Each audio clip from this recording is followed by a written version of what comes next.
하나님의 물된 동산 같은 가정과 일터와 직장이 되는 복을 누리기를 바랍니다. 올해 하나님의 주신 말씀은 물된 동산 같겠군데, 이번 3월에는 열매 동산 안에서 우리가 이제 나무로 비유가 돼요. 그래서 열매 맺는 삶을 주제로 말씀을 시리즈로 나누겠습니다. 여러분, 복 있는 사람, 하나님의 사람은 시냇가에 심겨진 한 그루 나무에 비유되고 있습니다. 성경에 나무로 비유를 많이 해요. 보시면 내가 발이 있어서 내 뜻대로 어디든지 옮겨 다닐 수 있는 목마른 사슴이나 용맹한 호랑이 같은 동물이 아니고 스스로 자리를 옮길 수 없는 나무의 비유가 돼요. 나무는 자기가 서 있는 곳이 싫다고 불평할 수도 없고 마음대로 옮겨 다닐 수가 없습니다. 제가 여러분 22번 고속도로 타고 오늘 오신 분 계시죠? 거의 대부분 그러실 텐데, 저도 이렇게 일이 있어서 달리는데 저기 동쪽에서 25번 고속도로를 타고 이렇게 우리 교회 쪽으로 집으로 오는데, 공항 부근을 달리니까 중앙분리대 옆에 그 물 빠지는 그 쇠로 된 그 격자가 있잖아요. 물 빠지는데 그거 보니까 나무가 거기서 싹 가지가 올라오고 있더라고요. 하필 그런 곳에 자리를 잡았을까 불쌍했습니다. 여러분, 또 어떤 나무들은 산에 가면은 그 바위 틈에 자리를 잡고 또 자라는 나무가 있어요. 저희 집에 보면은 아주 싸게 프로듀셔 정션에서 한 $10 주고 분재, 테이블에 분재 좁은 데서 자라는 나무가 있습니다. 이런 나무들이 제대로 자라겠어요? 자라지 못합니다. 근데 여러분, 이제 봄이 찾아오는데 가까운데 우리 여기에 조단 크릭이나 뭐 공원이 많잖아요. 우리 동네는 좋은 동네라. 공원에 가시면 크릭 시냇가죠. 가보세요. 벌써 바로 여기 아직 그 연두색이 안 올라오지만 그런 우물가에는, 아니 그 시냇가에는 벌써 막 잎이 나오려고 그럽니다. 그리고 보시면 나무가 굉장히 굵어요. 굵습니다. 거름을 따로 주거나 비료를 주지 않는데도 건강하고 덩치가 큰 것을 볼 수 있어요. 여러분, 왜 그렇습니까? 시냇가에 심겨진 그 나무들은 뿌리를 물이 흐르는 쪽으로 이렇게 뻗고 있기 때문에 수분을 충분히 흡수해서 남들보다 봄에 빨리 반응합니다. 꽃도 잘 피우고 과실수를 심으면 많이 열어요. 이처럼 나무는 어디에 뿌리 내리고 서 있느냐에 따라서 그 운명이 결정됩니다. 비즈니스도 마찬가지예요. 그 부동산 계신 분도 계시겠지만 가게 하시는 분도 포지션이에요. 맞죠? 장로님? 예? 위치가 어디냐에 따라서 가치가 달라요. 사람도 마찬가지예요. 오늘 여러분께서는 교회에 이 예배드리는 이곳에, 말씀이 선포되는 곳에 오신 거예요. 이게 하나님의 축복인 줄 믿으시기 바랍니다. 예. 그래서 어디에 누구랑 같이 지내느냐, 인생이 바뀝니다. 여러분, 시냇가에 있는 나무들의 특징이 있어요. 뿌리가 본능적으로 하나님이 그렇게 만드셨어요. 물 흐르는 쪽으로 뿌리가 많이 뻗쳐 있어요. 흐르는 시냇물이 영양소의 원천이고 생명수이기 때문에 그렇습니다. 이 마르지 않는 시냇물 때문에 그 나무는 잎사귀가 사시사철 마르지 않고 철 따라 꽃을 피우고 열매를 풍성하게 맺습니다. 여러분, 공원에 산책해 보세요. 달라요, 나무가. 예. 여러분, 성도된 우리에게 마르지 않는 시냇물, 하나님께서 자녀들을 사랑하셔서 매일 주시는 생명의 말씀인 줄 믿으시기 바랍니다. 매일 만나도 매일 줬어요. 예. 시냇가의 나무가 뿌리를 시냇물 쪽으로 뻗어 있어야 건강하게 잘 자라고 좋은 꽃을 피우고 좋은 열매를 맺듯이, 성도는 하나님의 말씀에 눈길과 관심을 두고 지내야 인생의 선한 열매를 맺는다는 거예요. 그것을 성경에서는 그리스도 안에서 하나님의 뜻을 이루며 뜻이 이루어지는 것을 누리는 형통한 삶이라고 합니다. 예. 만약에 주인이 힘들어서 어떤 나무를, 과일나무를 아주 척박한 자갈 땅에서 시냇가로 물이 많은 곳으로 옮겨 심었는데 이 나무가 고집이 있어요. 고집이. 그리고 자기 옛날 습관이 있어요. 나는 이렇게 물이 많은 쪽에 뿌리를 내리기보다는 척박하고 메마른 땅이 그립는데 그 반대 방향으로 시냇물가에 심었는데 시냇물 쪽으로 뿌리를 안 뻗고 반대 방향으로만 뿌리를 뻗는 거예요. 예? 메마르고 건조한 땅 쪽으로만 뿌리를 뻗치고 있다면 어떻게 될까요? 나무는 시냇가에 심겨져 있지만 마른 나무, 벌레에 취약하고 파묻히는 나무, 제대로 자라지 않는 나무, 꽃과 열매조차 제대로 맺히지 않는 나무로 그냥 그렇게 있는 거예요. 서로 꽃이 맺히고 열매를 맺더라도 시냇가에 옮겨지기 전에 있었던 황량한 땅에서 맺고 열리게 했던 그 꽃과 그 열매 수준을 뛰어넘지 못할 것입니다. 여러분, 면역력이 약해서 다른 나무들은 다 뿌리를 이쪽으로 해가지고 막 잘 자라고 풍성하게 열매를 맺는데 그 나무만 자기 고집 때문에 면역력이 약해서 벌레들의 아지트가 되는 거예요. 이게 우리 신앙생활에 대한 비유입니다. 귀가 열려 있는 분들은 무슨 말인지 이해가 될 거예요. 예. 여러분, 우리는 하나님의 은총을 입어서 값없이 예수 그리스도의 십자가의 죽으심의 은혜로 부르심을 받아 교회에 모이게 됐습니다.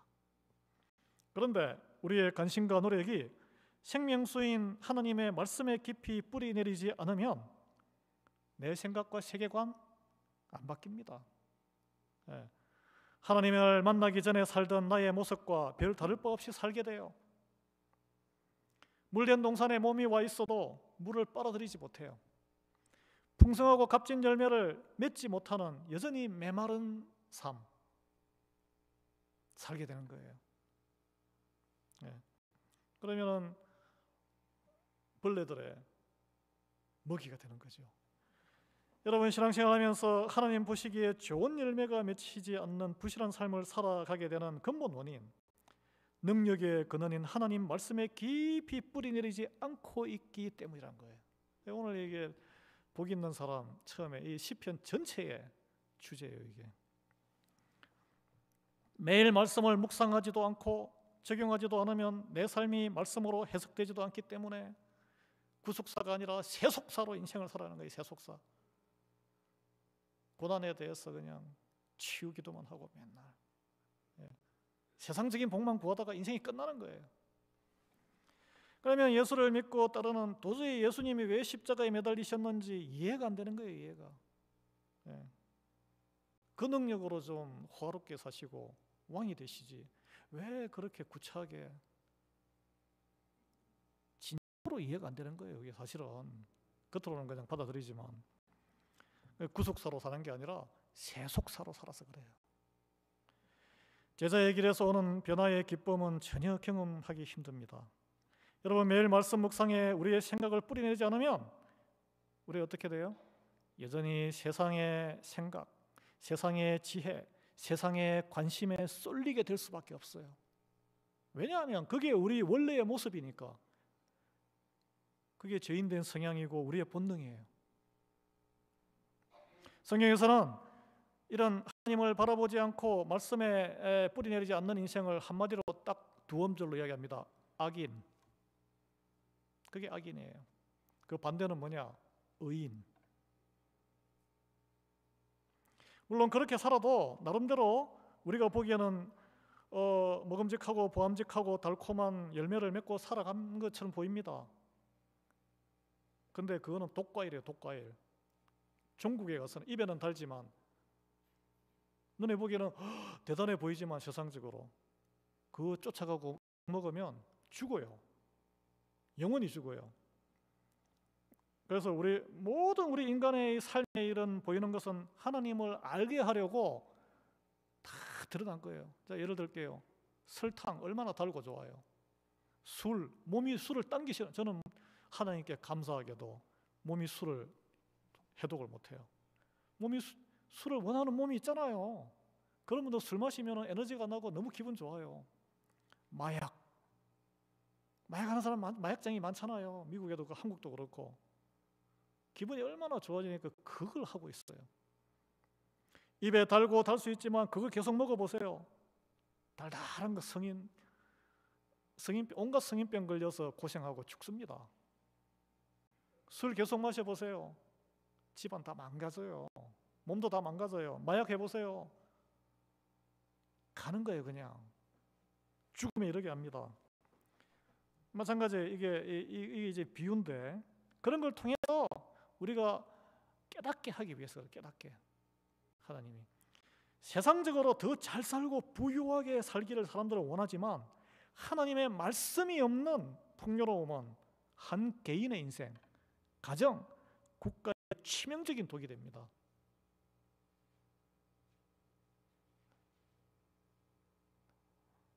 하나님이 없으면 돈 많이 벌면 남자들은 무조건 바람 펴요. 여자들은 명품으로 그냥 스트레스를 다 해소해요. 소비 욕구로. 대부분 그래요. 대부분. 그러나 가난하지만 풍요보다 먼저 하나님 말씀에 깊이 뿌리 내린 삶을 하게 되면 그 개인도, 그 가정도, 국가도 구원의 길로 들어서게 되고 존귀해지는 하나님의 복을 누리게 된다는 거예요. 이게 역사적으로 증명이 되었고 되고 있습니다. 증명된 게 미국이에요. 미국, 우리가 살고 있는 미국. 예? 목숨 걸고 와서 하나님만 예배하며 살겠다. 그게 청교도인들 아니겠어요? 그리고 두고 온 조국 한국이 지금 잠시 어려움에 처해 있지만 가장 가난한 나라에서 지금 세계인들이, 특히 젊은이들이 가장 가보고 싶은 나라로 완전히 지난 10년간 변했어요. 쭉 가정에 이제 꽃이 피는 거예요. 경제 수준과 문화 수준과 국방력을 따져보면 사실은 세계에서 가장 선진 잘 사는 나라 5손가락에 들어갑니다. 제가 하는 이야기 아니고 이미 그렇게 평가받고 있어요. 근데 무엇보다 전 세계 오지에 나가서 하나님 나라를 위해서 헌신하는 파송 선교사가 총 인원이 미국 다음으로 많아요. 그런데 인구 대비는 세계 1등이에요. 과거에 잘 사는 나라들이 가난한 나라 가서 한 게 뭡니까?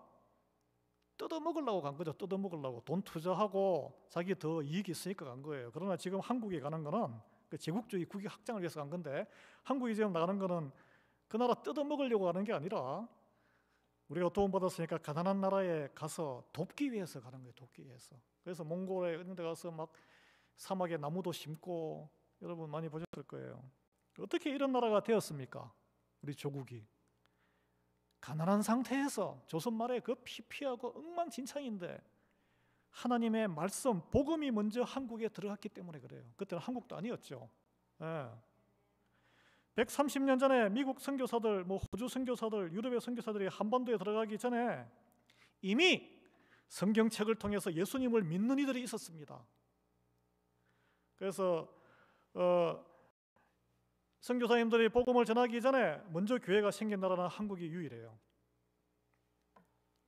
그 선교사님들이 많이 들어가셔서 인생을 바치고 죽고 많은 희생을 했는데, 여러분 한국 가시면 서울 양화진에 가면 우리 같은 자매 그 교단의 소속 교회인데 100주년 기념교회가 있습니다. 그 뒷동산에 이렇게 동산이, 교회가 여기 있고 위로 이렇게 쓱 동산이 있는데 그 수많은 선교사님들과 그 가족들의 묘역이 있어요. 묘역. 다 외국인들이에요. 저는 한국을 방문하면 방문하는데 여러분도 꼭 방문하시기를 권면합니다. 지하철역이 있어서 가기가 편해요. 2호선 순환선 지하철 6호선, 또 6호선 합정역 7번 출구입니다. 7번 출구. 한국 방문하시는 분 제게 물어보세요. 2호선 6호선 합정역 7번 출구. 애들 묘도 있어요. 애들 그 이제 가서 풍토병 걸려서 미국에서는 주사 한 방 맞으면 끝날 일을 그 조선 말에 일제 시대에 못 맞아가지고 그냥 다 미국의 선교사님 자녀들이 거기서 다 죽었어요. 2살 뭐 그럴 때.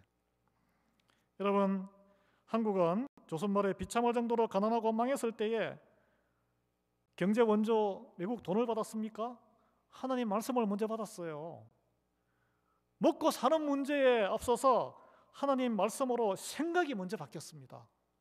세계관이 바뀌고 하나님의 자녀가 먼저 되었어요. 어제 한국의 3.1절 106주년이었는데 3.1절 여러분 딱 떠오르는 게 있죠. 유관순 누나로 교과서 제가 어제 아내한테 물어봤어요. 당신도 어릴 때 교과서에서 유관순 누나로 배웠나 했더니 누나로 배웠대. 아니 당신한테는 언니 아니냐. 이게 너무 이게 유교적인 사고방식으로 이렇게 여자들이 사실은 폭행당한 거예요. 제도적으로 폭행당한 거예요. 제가 남자로서 대신 사과드립니다. 유관순 누나, 유관순 언니 16살 당시의 소녀였고 이화학당을 다니던 뭐 고등학교, 대학생 요즘 치면 그러는데 선교사님에게 충청도에서 전도받은 거듭난 그리스도인이었습니다. 성도였어요. 기독교인. 예수님으로 인해 하나님 말씀으로 인해 생각이 바뀌니 10대 소녀도 용기를 내어서 자유와 독립을 위해 목숨 걸고 외칠 수 있었던 거예요. 당시 3.1운동 지도자들과 체치야 독립운동, 계몽운동 선두주자들 거의 모두 기독교인들이었습니다.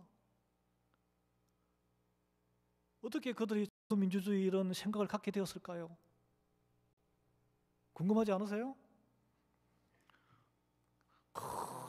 이 시황조 조선시대 양반 쌍놈 이거 갖다가 몇백 년 뼈에 묻히도록 그렇게 아직도 우리에게 그런 게 남아있는데 어떻게 그들은 그런 개인의 자유를 위해서 외칠 수 있었냐고. 한국의 이승만 초대 대통령도 미국 선교사님에게 신식 교육을 받고 배제 학당에서 교육을 받은 전도받은 기독교인이에요. 청년 때 20대 초반에 공화주의 운동으로 그때 고종이 왕이었는데 반역자잖아요. 역적이잖아요. 사형선고 받았어요. 사형선고 21~22살인가. 그래서 지금 서대문 형무소가 아니고 한성 감옥이라고 더 열악한. 그래서 사형수로 사진 보면은 목에다가 줄을 묶고 팔로 이렇게 묶어가지고 이렇게 있어야 돼. 옛날에 칼 차고 있었잖아요. 복역 중에 거기는 개화파 양반 관리들이 40여 명이 수감생을 하고 있었어요. 다 거기서 전도했어요. 전도.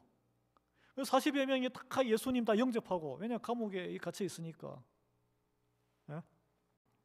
그래서 그리스도인이 된 인물들 중에 유명한 독립유공자 월남 이상재 선생도 그 중에 한 분이에요. 그리고 한성감옥 간수장 이중진이라는 사람도 이승만 이 청년한테 전도를 받아가지고 그리스도인이 됐습니다. 사도 바울이 간수장에게 전도한 스토리 아시죠?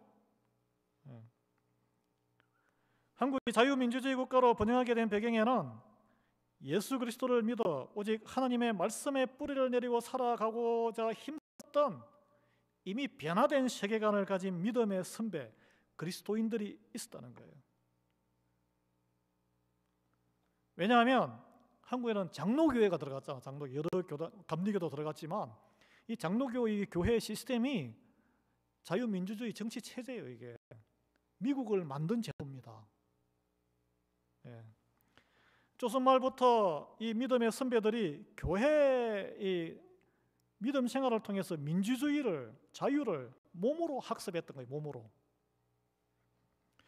여러분, 하나님의 말씀에 뿌리 내리고 살아가지 않으면 어떻게 됩니까? 세상적인 눈에 보이는 것을 보고 배워요.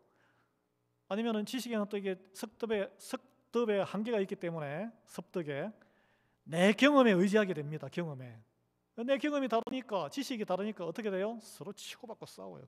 그러면 오늘 1절에 당을 짓고 따른다고요. 당을 짓고 악인의 꾀에 처음에는 악인들의 꾀를 따르고 죄인들의 꾀에 선다 그랬잖아요. 복 없는 사람, 이제 하나님을 따르지 않는 사람은 그렇게 되는 거예요. 그래, 그 결과는 뭐냐? 오만한 자리에 앉는 건데 이건 내 힘으로 남을 누르고자 하는 자리에 서는 것이 인생의 승리라고 생각하며 살아가게 된다는 거예요. 사탄이 좋아하는 거잖아요. 이게. 오늘 본문의 1절 말씀입니다. 그러나 말씀에 뿌리를 내리고 살아가면 사고방식이 바뀌고 세계관이 바뀌면 세상 지혜가 이게 사도 바울이 이야기했듯이 화장실에서 배출하는 그거구나. 이게 따르지 않는 거예요. 하나님의 말씀을 따르는 거예요. 세상적인 무리를 이루어서 우리가 힘으로 해보자 이걸 따르지 않고 예수님의 제자 공동체를 따르는 거예요. 교회를 이루어서 하나님이 원하는 게 뭔가를 생각하며 사는 거예요.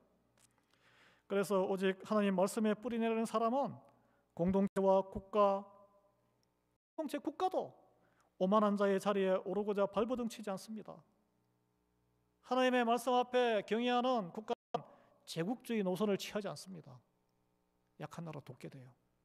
그게 미국이에요, 미국. 미국은 지금도 영적인 전쟁 중이에요. 제국주의적인 모습, 돕는 모습. 우리 개인도 마찬가지예요. 그래서 겸손하고 낮은 자리에서 섬기는 사람이 되고 그런 공동체 교회가 되고 그런 가정이 되고 그런 국가가 되는 줄 믿으시기 바랍니다. 하나님의 말씀을 외면하는 악인의 길은 개인에게는 그게 입신양명 출세의 길이에요. 악인의 길이에요. 그게 국가로는 제국주의 노선입니다. 힘으로 다 그냥 내 이득을 위해서 뭐든지 하는 거. 우리가 많이 당했죠, 일제시대에. 하나님을 믿고 말씀에 비추어 사는 삶, 세상적인 재물과 권력과 더 많은 땅을 차지하는 세력 확대로 나의 위대한 존재감을 확인하고자 하지 않습니다. 그것은 악한 세상이 사탄이 부추기는 나의 영광이에요. 우리가 세상 영광을 누리려고 하나님을 믿게 된다면 교회 안에서도 그거는 구속사 이름을 빙자한 세속사를 이루려고 하는 거예요. 하나님 이름 아래에서 사탄의 영광을 취하라는 거예요, 그게. 그래서 오직 하나님 말씀을 묵상하고 그 말씀대로 살아내는 것만으로 만족과 충실한 기쁨을 누릴 때 우리는 승리하는 거예요. 그건 바로 하나님과 교제하는 즐거움, 그것 자체가 삶의 가장 큰 목적이 될 때 우리는 변하는 것입니다. 그것이 바로 구속사예요, 구속사. 구속사는 예수 그리스도에게 매인 것을 짐으로 여기지 않는 거예요. 그 구원받는 삶으로 기쁘게 살아가는 거죠. 내 영광이 아니라 하나님 영광이 우선되는 것이고 내가 100% 죄인이고 하나님 말씀이 100% 옳다는 것을 인정하고 사는 거예요. 옳고 그름이 있죠. 다 옳고 그름. 내 입장에서 옳고 그름이 있고 저 사람 입장에서 옳고 그름이 다릅니다. 그러니까 싸우죠. 그럴 때 당신이 나보다 옳다고 인정하고 들어가는 거예요. 내가 죽어야 되잖아. 내가 억울하게 죽어도 하나님이 다 아시고 갚아주실 것이라고 믿는 거예요. 내가 열심으로 헌신했더라도 생색이 확 올라올 때마다 내가 죄인임을 말씀으로 깨닫고 회개하는 거예요. 이 원리는 교회 안에서 신앙생활에서도 적용이 됩니다. 저는 교회 안에서만 성경에서 예화를 통해서 한번 말씀드릴게요. 이걸 여러분 가정과 여러분 일터에서도 한번 적용해 보세요. 적용 능력이 있어야 돼요. 자, 예수님이 마르다와 마리아 자매의 집에 오셨어요. 언니 마르다는 예수님을 차라도 대접하고 먹을 거 떡이라도 좀 드려야 되잖아요, 그죠? 손님 왔으니까. 부엌에서 분주하게 일하며 바빠서 예수님 앞에서 말씀을 듣거나 교제할 마음의 여유도 시간도 없었어요. 너무 바빠서 심란해졌어요. 자기를 돕지 않는 마리아에게 서운하고 화가 나 있었습니다. 그래서 예수님에게 가셔서 마리아를 꾸중해 달라고 요청했습니다. 마리아가 만사를 제쳐놓고 그냥 예수님 발치에서 예수님을 바라보며 말씀 듣기에 집중했기 때문에 그래요. 그 어떤 것보다 예수님과 가까이 교제하는 것이 인생에서 가장 우선순위로 소중했기 때문에 그런 결정을 한 거죠. 자, 이 상황에서 예수님은 뭐라고 말씀하시고 누구를 칭찬했을까요? 말씀 듣는 시간에 봉사하느라고 예수님 말씀도 못 듣고 열심히 일했던 마르다가 아니라 우리가 인간적으로 생각하면 야단쳐야죠. 인간성이 왜 그래? 같이 협조해야지. 그 인본주의적인 접근 방법이에요. 예수님 옆에 말씀에 귀 기울이고 예수님과 친밀히 교제했던 마리아였습니다. 예수님께서 마리아가 좋은 편을 선택하였으니 빼앗기지 아니하리라.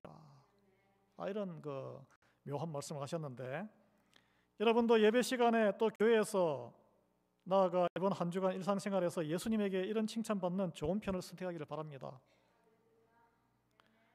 신앙인으로서 생활 중에 시험과 고난이 늘 있기 마련입니다. 예수님의 말씀에 푹 잠기지 않으면 예수님과 친밀하게 연결되어 있지 않으면 우리 다 나가 떨어져요. 저도 별 수 없어요. 다 나가 떨어집니다. 작은 돌부리에 넘어져서 팍팍 쓰러져요. 마음과 몸이 하나님 말씀에 멀리 있으면 서로 그것이 하나님 나라 교회의 일이라 할지라도 예수님을 접대하기 위해서 요리하고 열심히 일하지만 마음에서 올라온 불만을 잠재울 수 없다는 거예요. 이로 인해 사탄의 시험에 팍팍 쓰러지게 돼요. 예수님이신 하나님 말씀을 떠나 있으면 작은 돌부리 같은 시험거리에 쓰러져서 코가 깨지고 얼굴이 피범벅이 될 겁니다. 물론 빨리 회개하고 돌아오면 또 회복이 되지만 오늘 좀 추우시죠? 제가 원래 8시 이거 원래 원고에 없는 건데 제가 아침에 이 말씀으로 또 깨달은 바가 있어요. 8시 반에 제가 가장 빨리 옵니다, 교회에. 그럼 문 열고 이거 막 세팅하고 저기 다 틀고 불 다 켜고 아이고 뭐 목사님이 먼저 오시면은 그거 하면 되지 뭐 이렇게 다 생각하시죠. 제가 생색내는 게 아니고 그렇게 하다 보니까 아침에 이렇게 다른 데 신경 쓰면 이게 디스트랙션, 신경이 분산돼 가지고 이 강대상에서 실수를 하게 돼요. 그래서 오늘은 그냥 저도 약간 시험에 들었어요. 생색 났는지도 모르죠. 그래서 안 했어 그냥. 그러니까 오셔가지고 불 켜고 뭐 다 좀 추우셨죠. 성가대 저기 찬양대도. 그래서 우리가 앞으로는 같이 해야 돼요. 제가 기억이 나요. 2, 3년 전에 그 장례 예배하고 장지 예배 드리는데 저는 먼저 가야 되잖아요.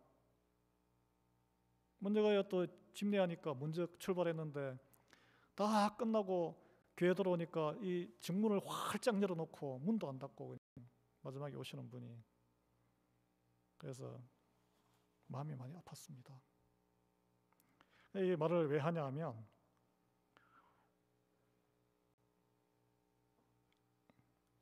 저도 생색이 날 때가 있고 돌부리에 넘어진다는 거예요. 주일 아침이라도. 그래서 우리는 합력해서 선을 이뤄야 합니다. 합력해서. 말씀에 이건 이제 다시 본문 들어가서 말씀에 의지하지 않고 살아도 세상적으로 승승장구하는 인생들이 있습니다. 그런 공동체, 뭐 회사 보세요. 회사들 막 돈 많이 벌어요. 그런 또 막 사는 또 막 여기저기 애를 낳아가면서 사는 뭐 세상 출세한 사람도 있어요. 또 그런 국가도 있을 수 있어요. 실제로 있어요. 그러나 하나님 말씀 없이 잘 나가면 잘 나갈수록 더 큰 문제가 개인과 가정과 교회, 국가에서 터지는 것을 우리가 봐야 합니다. 예를 들어 볼게요. 중국 보세요. 중국. 지금 미국이 막 위기 느끼고 막 대중국 전선을 쌓아가고 있는데 중국이 잘 살고 중산층이 많아지면 자유화가 되고 민주화가 될 줄 알아 그런 정치 이론이 있습니다. 그래서 서방 국가들이 미국이 돈을 많이 투자해서 세계의 공장이 되고 어느덧 좀 많이 잘 살게 되었어요. 그런데 지금 결과가 어떻습니까? 돈만 쫓는 백성이 된 거예요. 돈만 쫓는 나라가 되고 사람을 막 꽉 쥐어짜는 그런 나라가 변하지 않았습니까? 정부 감시를 받던 그나마 있던 교회당 건물 다 불태워서 문 닫게 하고 선교사들 다 쫓아내고 지하교회도 다 사라지고 있습니다. 전 세계 1대1로라고 해서 그 번 돈으로 가난한 나라 목줄을 칵 쥐고 조정하려고 세계의 골칫거리가 되었어요. 여러분, 잘 사는 것이 하나님으로 해서 형통한 삶이 되는 것이 그는 세속사지 구원과 복음을 가져오지 않습니다. 세상에 선한 영향력을 끼치는 개인과 국가가 될 수가 없어요. 만약에 중국이 그 가난했을 때 한국처럼 돈 먼저 퍼붓지 않고 하나님 말씀으로 복음화가 먼저 진행되었다면 그 가난으로 인해서 돈을 사랑하는 사람이 되기보다는 한국의 일제시대처럼 하나님 말씀에 더 의지하고 더 기대하고 믿음의 세대가 쌓이고 일어났다면 중국은 완전 딴 나라에 있었을 거예요. 그 동아시아와 세계의 모습은 지금과 다르지 않았겠습니까? 하나님의 말씀이 뿌리내리지 않으면 절대 삶이 바뀌지 않습니다. 가정이 바뀌지 않습니다. 배우자가 바뀌지 않아요.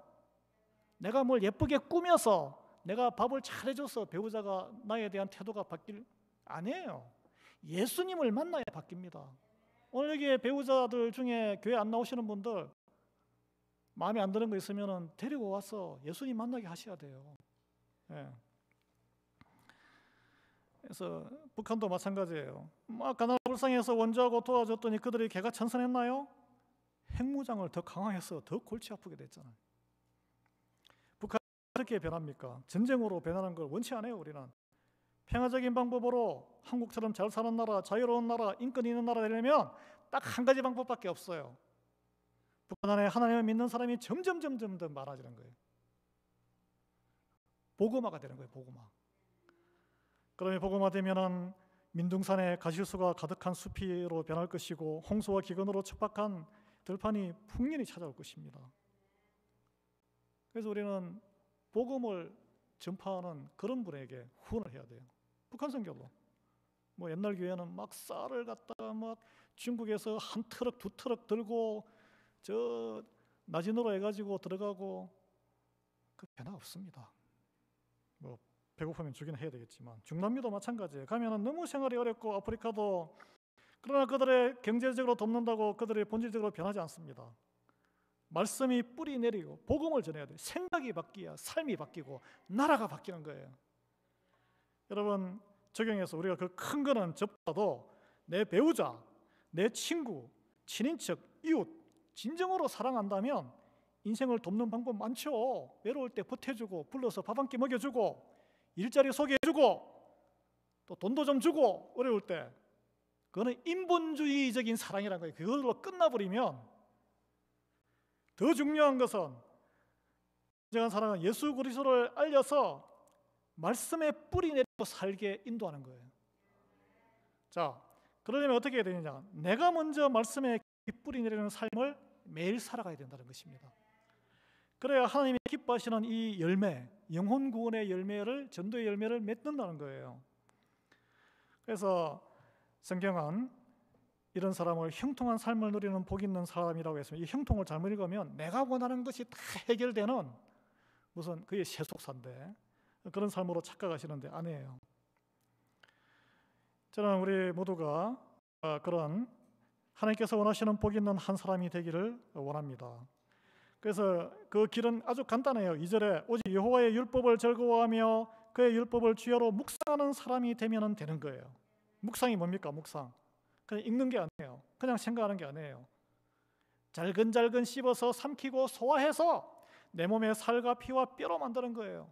말씀을 그렇게 하셔야 되는 거예요. 그러면은 어떻게 씹는지를 배워야 돼요. 하나님 말씀을 읽고 생각하고 내 인생에 적용할 때 하나님을 알게 되고 나를 알게 되고 말씀으로 내 생각과 행실을 들여다보게 됩니다. 이해되지 않았던 나의 삶이 해석이 되는 거예요. 말씀으로 내 삶이 해석된다는 것은 내 죄가 들여다보인다는 거예요. 내가 죄가 들여다보입니까? 아니잖아요. 항상 네가 네 때문에 내 인생이 이렇게 되었다 이렇게 생각하지. 그 약속과 소망의 말씀을 믿고 사랑하게 되고 그 말씀대로 따라 살려고 애쓰는 변화에 적용하는 순종의 단계까지 나아가는 것을 말합니다. 우리는 이 순종의 믿음까지 나아갈 때에 악인의 꾀를 쫓지 않을 수 있는 능력을 갖게 돼요. 세상 영광을 누리라는 내 속의 시커먼 사탄의 뜻이 아니고 선한 하나님의 뜻이 내 삶을 통해 지배하는 그런 경험을 기쁨으로 누리게 됩니다. 이 모든 시작에 뭐가 있다고요? 말씀 묵상. 이 과정이 쉽겠습니까? 마음의 상처와 어려움을 각오해야 합니다. 처음에 잘 안 돼요. 상처 없는 영광이 있겠습니까? 애도 이렇게 일어서서 걸으려면 10,000번 이상 엎어진다 그러더라고요. 이렇게 어려움이 없는 성장이 있겠어요? 그래서 시편 119편 20절에는 주의 규례들을 항상 사모함으로 내 마음이 상하나이다 라고 했습니다. 말씀을 묵상하는 데서 끝난다면 정신적인 기쁨은 있어요. 말씀 읽으면 그 정신 승리로 끝나는 거예요. 이걸 내 삶에 적용해서 순종하고자 하면 마음이 상합니다. 자존심이 내려놓는 쏙쓸하는 일을 경험해야 돼요. 화내고 싶은데 화를 죽여야 되잖아. 하기 싫은 섬김도 몸을 쳐서 해야 말씀이 이루어지잖아요. 말씀대로 살려고 했더니 그냥 속이 확 상하는 거예요. 사도 바울이 이렇게 살았기 때문에 이렇게 고백을 했어요. 갈라디아서 2장 20절에 그리스도와 함께 십자가에 나를 못 박는다. 그리고 고린도후서 10장 5절에는 모든 생각을 사로잡아 그리스도께 복종케 한다. 그리고 고린도전서 9장 27절에 내 몸을 쳐 복종케 하면 왜? 내가 남에게 전파한 후에 자신이 도리어 버림당할까 두려웠으다. 이렇게 고백을 다 해놨습니다. 여러분, 지난 한 주간 여러분 이제 결론이에요. 마음과 몸이 무엇 때문에 분주하셨습니까? 어떤 지혜를 쫓으며 하루하루의 시간을 다 소모하셨어요? 예수 그리스도의 생명값으로 하나님의 말씀이 흐르는 물된 동산에 생명수가 흐르는 시냇가, 이미 우리가 옮겨 심어져 있습니다. 여러분의 시선, 여러분의 관심, 여러분의 시간이 뿌리를 뻗는 거예요. 뿌리. 생명수의 시냇물 쪽으로 뿌리 뻗어 있습니까? 광야와 같은 메마른 세상의 지혜와 돈 버는 재미, 출세의 죄인들의 길, 세상 성공하고 싶은 오만한 자의 자리를 위해서 모든 시간을 쏟아 붓고 있습니까? 그러면 그 악한 열매를 맺는 거예요. 이게 우리가 한번 스스로를 봐야 돼요. 저는 오늘 이 자리에서 결단하시기를 바랍니다. 내일부터 큐티인을 아직 남아 있어요. 15건밖에 오더 안 했습니다. 제가 출석하시는 분이 70명이면 50건은 오더 해야 되는 거예요. 큐티인을 들고 매일 하나님 말씀 묵상부터 하루를 시작하는 우리 모두 되기를 바랍니다. 시냇가에 심은 나무처럼 하나님이 약속하신 철을 따라 열매를 맺고 잎사귀가 마르지 않는 모든 일에 형통하게 하는 하나님의 약속을 경험하고 여기 계신 모든 분들이 제가 선 이 자리에 서서 어느 날 내 인생에 나타난 하나님의 구속사의 역사를 간증할 수 있는 한 사람이 되기를 예수 그리스도의 이름으로 축원합니다. 네. 하나님 감사합니다. 저희를 생명의 말씀이 흐르는 물된 동산 교회로 시냇가로 이렇게 심어주심을 감사합니다. 저희가 눈을 주님께 돌려 말씀을 깊이 묵상할 수 있도록 우리의 관심과 눈을, 시간을 말씀으로 뿌리를 쭉 뻗어서 생명수를 다 흡수하여 항상 아름다운 꽃과 열매를, 전도의 열매, 생명의 열매, 풍성한 삶을 또 영생까지 누리는 열매를 맺을 수 있도록 은혜 베풀어 주시옵소서. 예수 그리스도의 이름으로 기도합니다. 아멘. 찬송 401장, 옛날 찬송 457장